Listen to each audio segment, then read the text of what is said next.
Well, I think that there has been a lot more cooperation between Afghans at every level, political and military, than probably heads on lines sometimes show.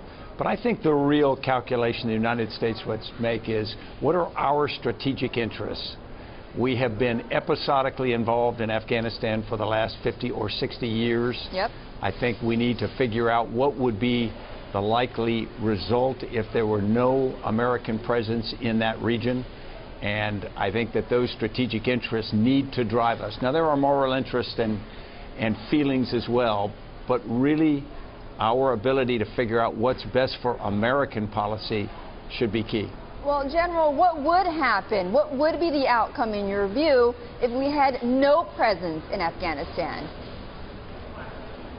What I found when I entered Afghanistan as the commander in 2009 was the biggest shortcoming in Afghanistan was confidence.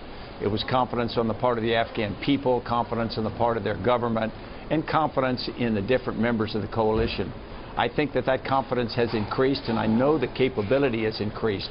I'm actually optimistic that there is a great opportunity to establish a stable Afghanistan right now. I do think that the Afghans need the sense of a reliable partner, the United States and other Western nations. So I think that that confidence must be buttressed by the idea that we are there for them. Right, and we know that the reason why, General, that the relationship between Afghanistan, at least between the president of Afghanistan and President Barack Obama, has gone south is partly because of the U.S. Beginning these peace talks with the Taliban in Qatar. And given that development and how they feel about it, should we continue those talks? Should we begin those talks? Well, I think it's necessary to go into negotiations with the Taliban. But I think we need to remember that this is Afghanistan's future that we're talking about.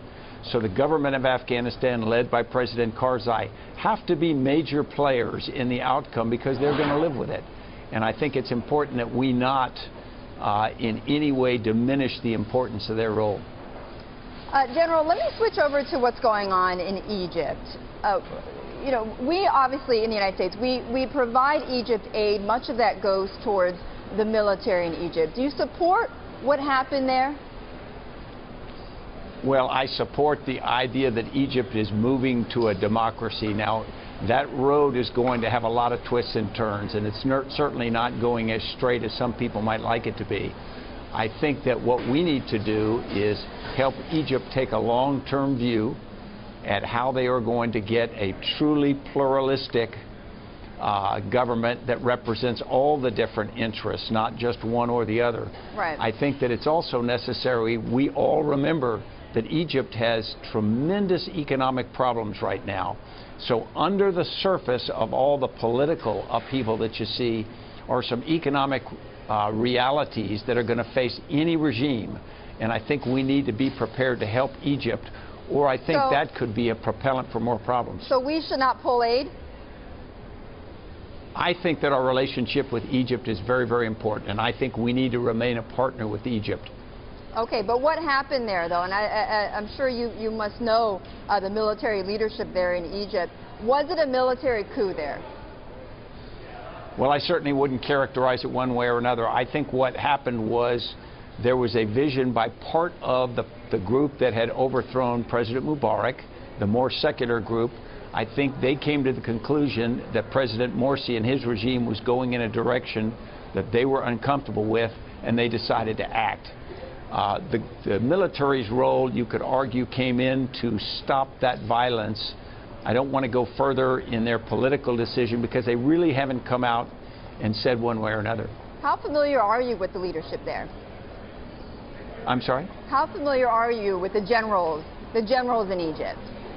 I've met some of them. Not familiar with their thinking now. I certainly wouldn't claim to know their current calculations. All right, General, I want to just quickly turn to what you're working on here in the United States. I know the Franklin Project is something that has come out of the Aspen leadership, the Aspen Institute. And basically, you're encouraging Americans, young Americans, to go into public service. You've had, what, something like over 500,000 applicants for like 82,000 jobs or something of that nature. Why are you seeing such a big response? What are you seeing here? Well, we've got a bipartisan group of people who are pushing for the idea of universal national service, which would be voluntary but expected for young people as they leave high school or college. And the idea is that they would do a year of full-time work, be paid a living stipend. But the real objective here is to increase our ability to give opportunities to people from all across America, not just people of means who can afford to support themselves while they do volunteer work.